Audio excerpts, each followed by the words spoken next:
California is supposed to be the future, the world's fifth largest economy, the global symbol of innovation, the home of Silicon Valley, artificial intelligence, clean tech, and trillion-dollar companies that run on one thing above all else: electricity.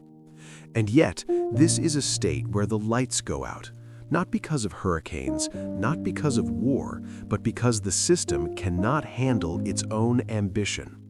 Rolling blackouts, public safety power shutoffs, emergency alerts warning millions that electricity may not be available tonight. This is not a failure of wealth. It is not a failure of technology. It is a failure of policy. Here is the first number that matters. Residential electricity prices in California are roughly 70 to 90% higher than the national average, depending on location and year, nearly double what Americans pay elsewhere. While Californians already face the highest housing costs, some of the highest taxes, and rising insurance bills, they are told that expensive and unreliable power is the cost of progress. If California is the richest and most technologically advanced state in America, why does its electric grid behave like one from the developing world?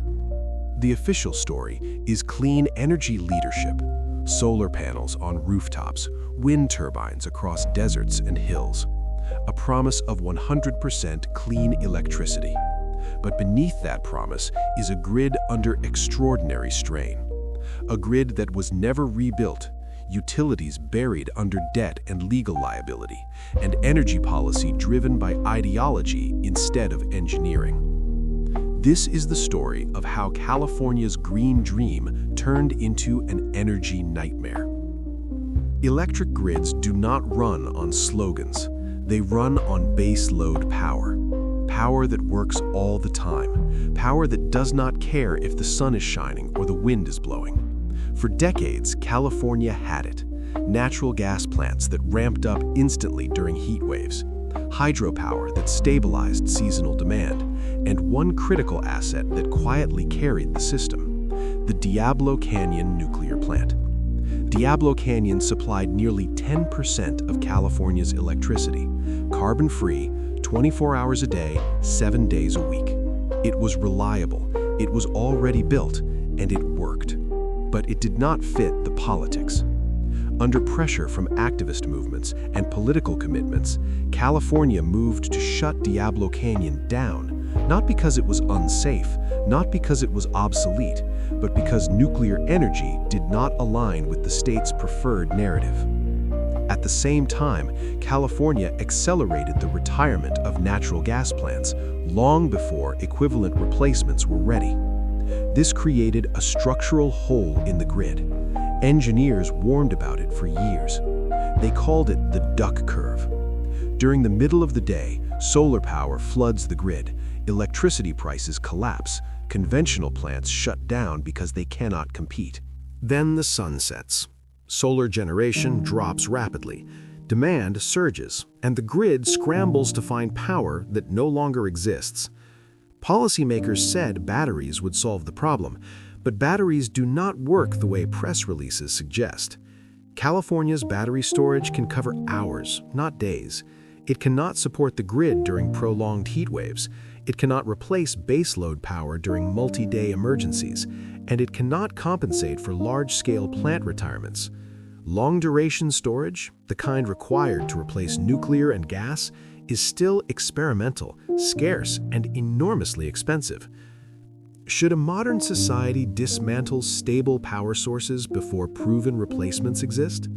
California did exactly that. It removed reliability first and promised innovation would catch up later. The gap between those promises and reality is now measured in blackouts. No company reflects this collapse more clearly than Pacific Gas and Electric. PG&E once powered the rise of Silicon Valley. Today, it is the symbol of California's energy failure. Decades of deferred maintenance left aging power lines exposed. Wildfires ignited by utility equipment tore through entire communities. The Camp Fire alone killed 85 people and erased the town of Paradise, California. PG&E faced tens of billions of dollars in wildfire liability. The company declared bankruptcy, but the cost did not vanish. It was passed on through rate hikes, through wildfire mitigation charges, through infrastructure recovery fees approved by regulators.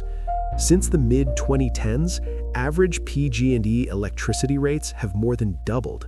Not because power became cleaner, not because reliability improved, but because Californians are now paying for past negligence, climate-driven wildfire risk, delayed infrastructure upgrades, and political mandates layered on top of a fragile system. Electricity has become a hidden tax, one that hits renters, retirees, and small businesses hardest. At what point does an electric bill stop being a service and become a punishment for living in a state? For middle-class families, energy costs are unpredictable. For low-income households, they are devastating. And for manufacturers, they are fatal. When power becomes unreliable, society begins to fracture. Small businesses lose inventory, restaurants shut down, medical equipment fails. Data centers install diesel generators just to stay online. California's green policies now require fossil fuel backups to survive their consequences. When blackouts are planned, they are not shared equally. Wealthier neighborhoods install batteries and generators. Low-income communities sit in the dark. During heat waves, public safety power shutoffs turn extreme weather into a life-threatening event. California now asks residents to prepare for outages as a normal part of life. Is it ethical to pursue climate policy that makes electricity less reliable for the poorest citizens? Meanwhile, energy-intensive industries are leaving. Manufacturing declines, refineries close, data infrastructure migrates to states with cheaper, stable power. Electricity is not just a utility, it is the foundation of economic competitiveness, and California is eroding it. This crisis was not inevitable, and acknowledging that is not anti-environmental. A reliable, clean grid requires sequence, not ideology. First, grid hardening, undergrounding transmission lines, modernizing substations, building wildfire-resilient infrastructure before disaster strikes. Second, stable baseload power, long-duration storage that actually exists, next-generation nuclear technology, firm power that does not disappear at sunset. Third, honesty. Renewables are part of the solution. They are not the solution alone. A modern grid cannot run on hope. It runs on physics, engineering, and redundancy. California chose symbolism over systems, narratives over reality, politics over reliability. The result is the blackout state. If California cannot make green energy reliable, what does that mean for the rest of the world? This is not just a California problem, it is a warning. If you want to understand the systems shaping your future, follow the capstone, because power is not just electricity. It is who pays, who decides, and who sits in the dark.